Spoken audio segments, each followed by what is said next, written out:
నాకు మహాభారతంలో కర్ణుడు అదేవిధంగా బార్బరికుడు అనే ఒక పాత్ర ఉన్నది.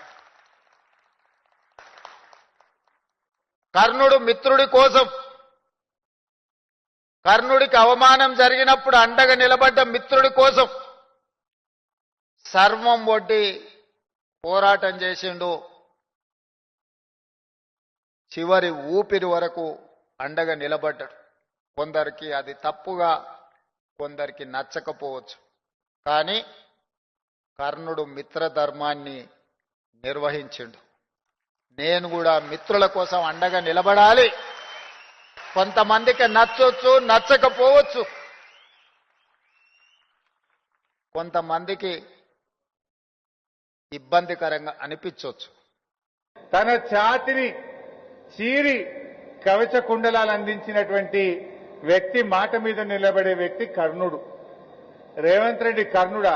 క్రూరుడు. వాళ్ళు ఏడుస్తా ఉంటే ఖమ్మంలో టీవీల్లో చూస్తే పాపం ఎస్ఐ కళ్ళలో నీళ్లు పెట్టుకున్నాడు.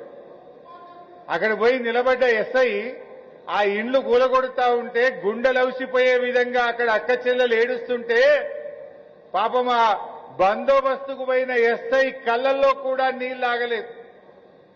రాష్ట్రం మొత్తం 16 కోట్ల మంది, ఈ దేశం మొత్తం ఆ ఖమ్మం వీడియోలు చూసి బాధపడ్డారు. అంటే ఆ ఎస్ఐకి కళ్ళలో నీళ్లు వచ్చినాయి. ఆ వీడియోలు చూసిన మనందరం కూడా బాధపడ్డాం. కానీ వీసమెత్తు బాధపడని క్రూరుడు ఈ రేవంత్ రెడ్డి. నువ్వు కర్ణుడివి కాదు, నువ్వు క్రూరుడివి. కర్ణుడికి నీకు కంపారిజనే లేదు. కర్ణుడు మాట మీద నిలబడతాడు. గుండెలు చీల్చి కవచ కుండలాలు ఇచ్చిన వ్యక్తి కర్ణుడైతే గుండెల మీద తన్నినవుడివి రేవంత్ రెడ్డివి. లైక్ చేయండి, షేర్ చేయండి, సబ్స్క్రైబ్ చేయండి. మరిన్ని వీడియోల కోసం బెల్ సింబల్ పై క్లిక్ చేయండి.